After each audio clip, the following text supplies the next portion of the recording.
Bien-aimés frères et sœurs, vous connaîtrez la vérité et la vérité vous affranchira. Ça, c'est pas moi qui le dis, c'est la Bible qui le dit. Mais moi, je vous dis mieux. Vous connaîtrez la vérité historique, notamment celle de vos ancêtres kémites, et vous aurez une vision globale de ce que c'est que la vraie souveraineté politique. J'ajoute, vous reviendrez à la spiritualité africaine ancestrale et vous comprendrez les enjeux de l'indépendance économique.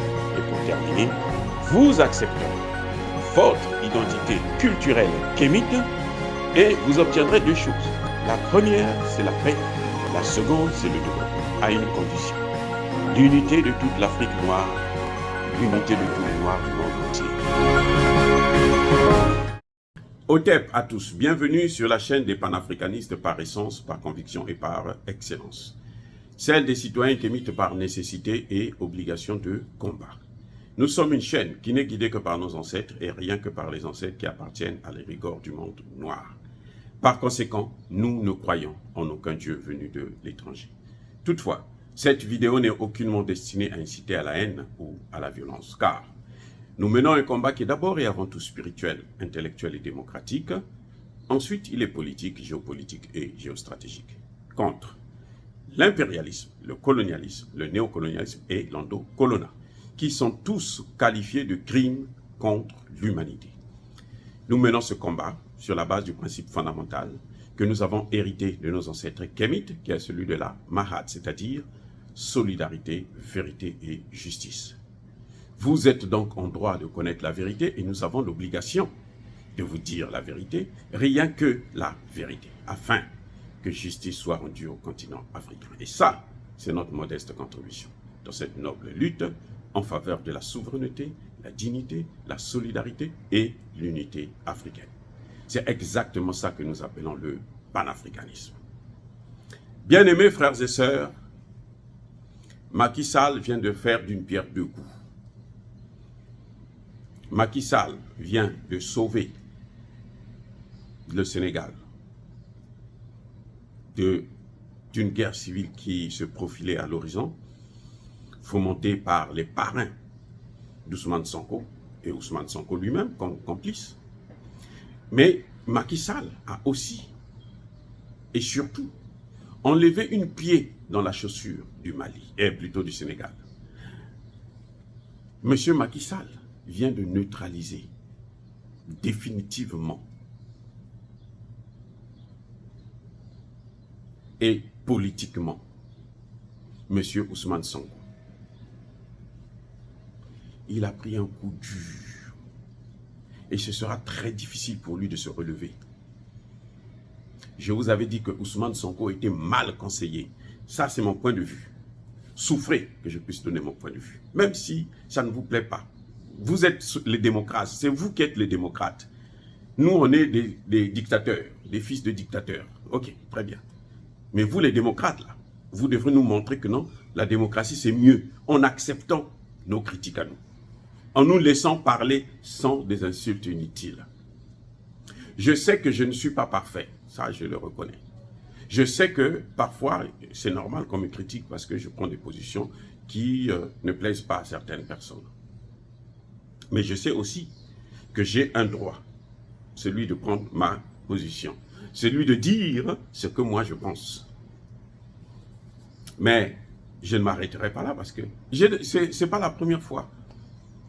J'ai soutenu une thèse de doctorat sur le droit d'ingérence. Et dans cette thèse, j'ai accusé déjà les Occidentaux là de vouloir changer la charte de l'ONU afin de prendre le contrôle des pays africains que eux-mêmes ils mettent en guerre. Eux-mêmes ils plongent dans les guerres civiles et eux ils viennent comme des pyromanes et des pompiers plutôt pour venir éteindre le feu que eux-mêmes ils ont allumé en tant que pyromanes. Et cela m'a valu beaucoup de problèmes, de sérieux, très sérieux problèmes. Mais ça ne m'a pas fait reculer. Non, pas du tout. On avance. Alors, je disais que Macky Sall a neutralisé, politiquement parlant, hein, je ne dis pas physiquement, politiquement parlant, l'avenir d'Ousmane Sonko en politique. Qu'est-ce qui va se passer maintenant? Lorsque Ousmane Sonko a demandé à la population de se lever, de sortir dans la rue, en sachant que cette population peut probablement faire la casse. Il y aura probablement la casse. Eh oui.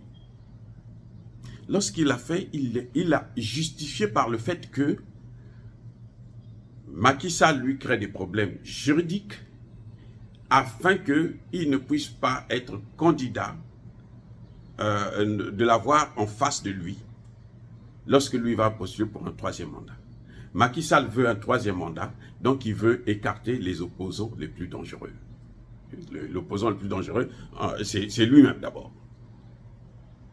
Que Macky Sall, tout ce qu'il est en train de faire là, c'est pour le troisième mandat. Donc il faut arrêter ça.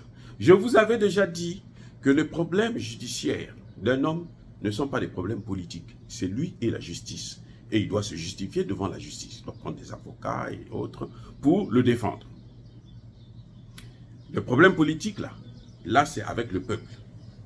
Donc Ousmane Sonko a fait en sorte que ces problèmes judiciaires soient mélangés. Il a mixé cela avec le troisième mandat, l'hypothétique troisième mandat.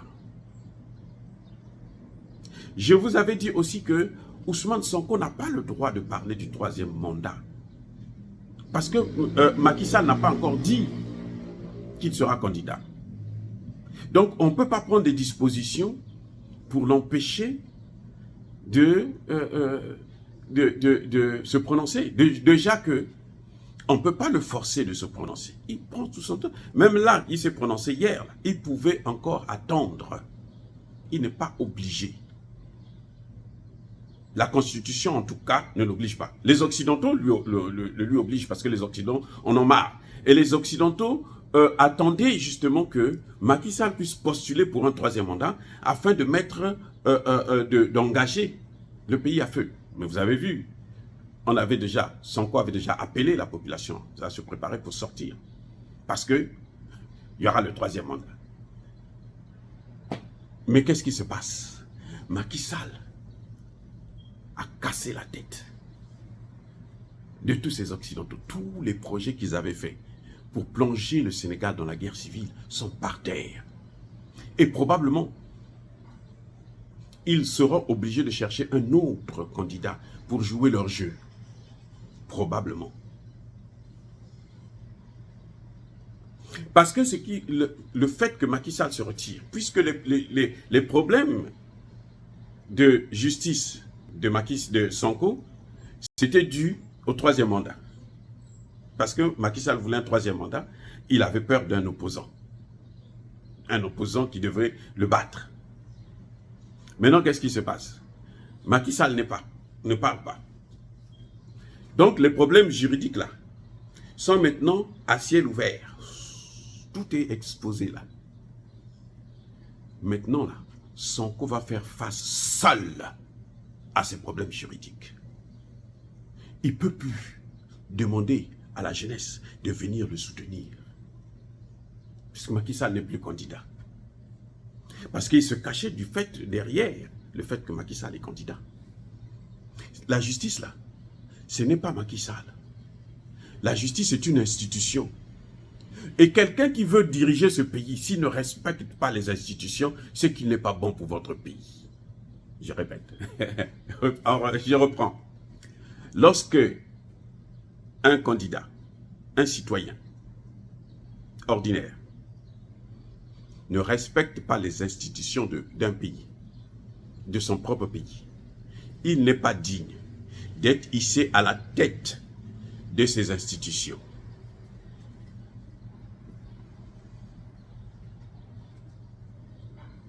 Donc, pour Sonko là, il a critiqué la police, il a critiqué l'armée, il a critiqué la justice. Ce sont les droits, c'est-à-dire que les institutions régaliennes de l'État. C'est que quand on parle de l'État là, c'est d'abord ces institutions là.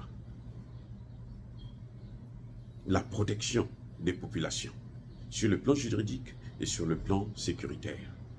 Ce sont ces institutions-là, la police, la justice, l'armée. Toi, tu viens, tu n'es pas encore là, mais tu dis non, ils ne sont pas bons. Toi, tu vas diriger avec quelle institution? Avec la rue? Ce n'est pas possible. Maintenant, la justice a le droit d'aller au fond des choses, de poursuivre sans ménagement, de faire son travail. La démission de Macky Sall, c'est ça ce que ça veut dire.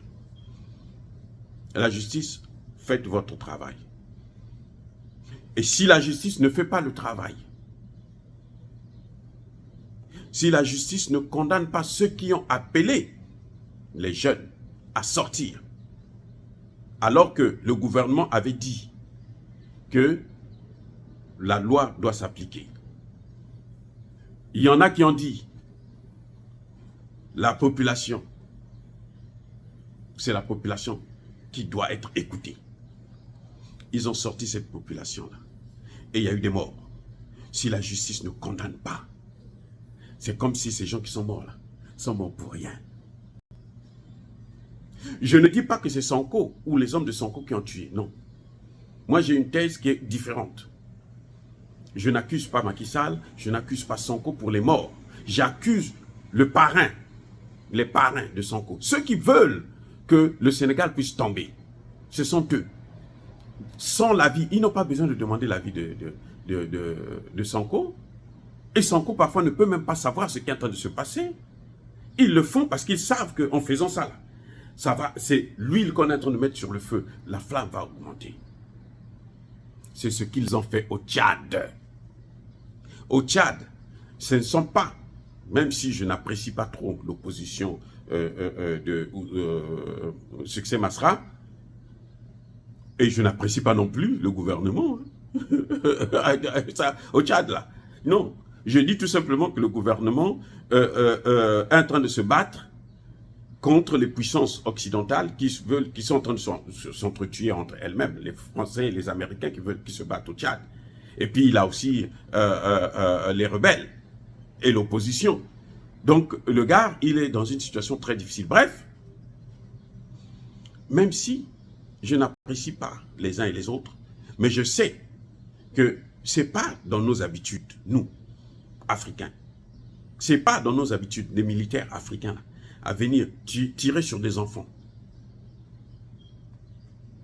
À moins d'être drogués.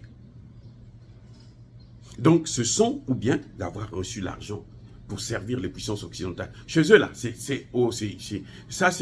d'ailleurs, c'est la chose qu'ils font le mieux. Je vous rappelle qu'en Irak, les Américains ont tué 500 000 bébés, 500 000, un demi-million de bébés en Irak. Et on a demandé à Madeleine Albright, vous croyez que c'était bien de faire cette guerre? Elle dit oui. On a eu raison de tuer tous ces enfants, ces pauvres enfants. Bref. Donc je répète, je ne dis pas que c'est Ousmane Sonko ou ces hommes qui a envoyé des hommes pour tuer ces enfants, ou bien Macky Sall. Non. Le gouvernement, les militaires, non. Je dis qu'il y a un troisième larron.